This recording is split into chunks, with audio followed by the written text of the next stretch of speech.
Hey my Squidlings, it's Katie here. Welcome back to another video. Today we're going to be opening up the August 2017 Artsnacks box. So let's get started. So while I open it up, I'm going to let you guys know that this box is $24 a month plus free shipping if you live in the United States. And it's $24 plus $10 shipping if you live internationally.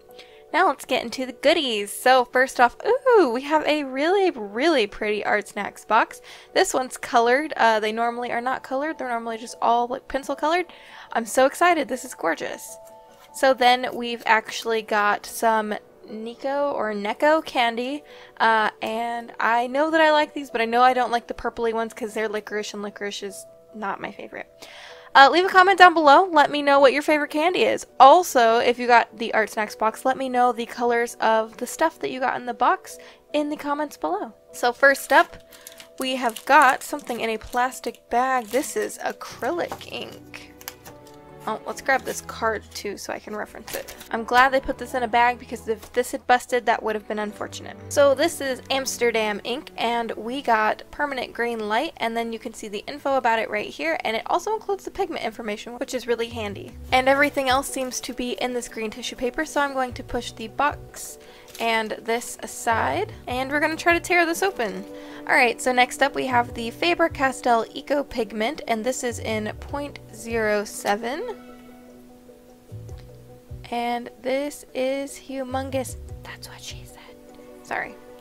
Anyway, this seems to be in black. So next up we've got a paintbrush to go with our ink. This is a Princeton Long Round, and this is in the size number 8. And I appreciate that it has one of these because I don't know if you remember a previous Artsnacks unboxing, but I got one that did not have a protective covering. And this is absolutely stunning. Oh my gosh. I love when brushes are they just blow me away. I don't know. I love them. Very excited to try that as well. I have an addiction of paintbrushes.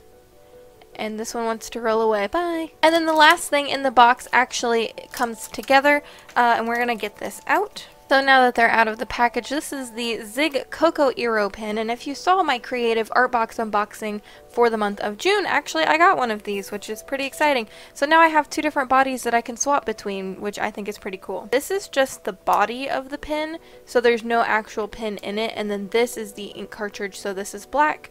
And then you take this cap off, you take this cap off, and then you get whatever tip is in it. We got a very nice and squishy brush tip, which I'm really excited about. My last one was a ballpoint pen, and I was a little sad about that, but it's okay because we got a brush tip with this one. So what you're going to do is take the large end, point it upwards, put this in, then you're going to want to screw it all the way down.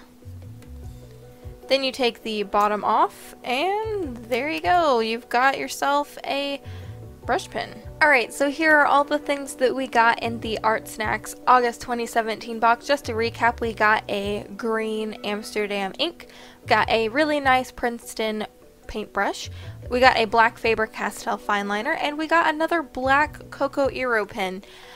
So I got a lot of black in this one, and I actually kind of sort of have an idea of what I want to do. So we'll see if my idea translates correctly with these pieces. So now let's go ahead and get into an illustration, and I'll talk to you further about using these supplies. So let's head over there. Okie dokie, so before I talk about the speed paint, I want to let you guys know that the value of this box was $30.30, and if you're not grandfathered in like me, that means you got your money's worth, and if you are grandfathered in, that means you got a heck of a lot more money's worth, which is nice. So I decided to go with something. Okay, so the green I got was like a radioactive kind of green, so I wanted to make like a toxic woman, and I wanted to make her kind of look sickly but pretty at the same time, like alluring, if that makes any sense. And she's also got these like thorn things coming out of her shoulders, and she's got some green goop coming out of her mouth, and she's wearing a snake choker just to kind of emphasize that maybe she's like a snake in the grass or something, you know. And then everything else I decided to do, oh yeah, I forgot, I put green on the word toxic as well. And then after that, everything I did was in shades of gray. So you can see over to the side, I'm actually pulling my paint or my ink off of a plastic palette, and then eventually I take that Cocoa Eero pen, since it is water soluble, I decided to scribble it onto the plastic and then pick it up with the paintbrush. just to get a little more depth other than, you know, just straight black and straight green. I will admit this is not my best piece. I probably will revisit this with different paper. I may even do it digitally and actually, you know, work at it a little more. I ended up getting kind of frustrated with this piece just because I ended up making her nose shading too dark at first, and it was on complete accident, and so it kind of set the tone for everything else, and it just, I'm not gonna lie, it was frustrating because, you know, I had messed up. And then I kept working on it, and I was not using watercolor paper. I was using some mixed media paper, and some mixed media papers just can't handle water as much as regular watercolor paper can. So it started to pill up, and I just had to stop and go with what, you know, I had. Of course, I did want to make her sickly looking, so I did kind of achieve that goal. But I decided to not work as much on everything else, and like I did the face. Later on, I do end up, it's not really torn, but I kind of tore the hair part. You might be able to see it. I just went on with more layers when it was still wet, and it just didn't work very well.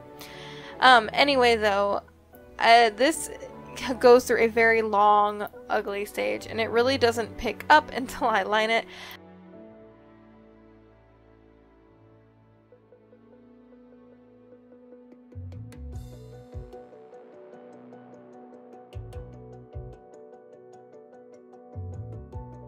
Here I just scribbled on some of the Cocoa Eero pen so I could get some color onto her hair. I also regretted that because I didn't do it as dark as I had wanted to on the top, and then one side bang thing is lightish and then one is dark, and so I had to go over that and, you know, make it a little better.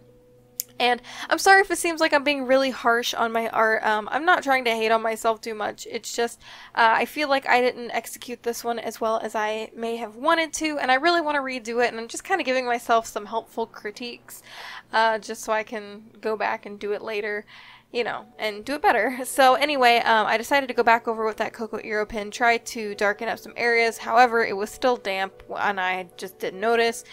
So it didn't move around a lot, so I tried to just wait, and I ended up going in with the Faber-Castell marker instead and kind of lining everything. Of course, it was really thick, so it was kind of hard to get some, you know, thin lines. The Cocoa Eero pen could have gotten those thin lines, but I didn't want to chance accidentally, you know, darkening it with the Cocoa Eero pen and then getting it wet and it bleed. I just didn't want that to happen, so I decided to just stick with the Faber-Castell marker.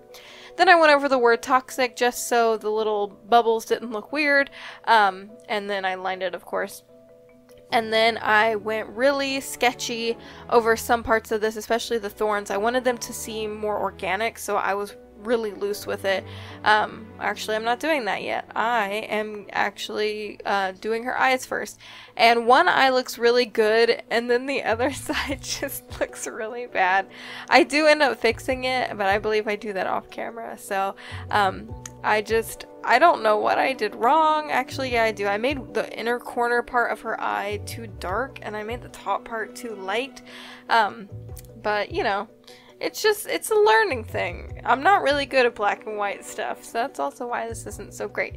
So anyway, I decided to make the thorn things kind of sketchy and organic-ish, kind of, not really. But I like the look of them, just kind of messy. And then you will see in a few minutes that I end up dropping a huge splot of ink on her chest, and I was really irritated about that, I'm not gonna lie. So I ended up fixing it by putting another thorn where that green spot kind of hit, so it was a happy little accident.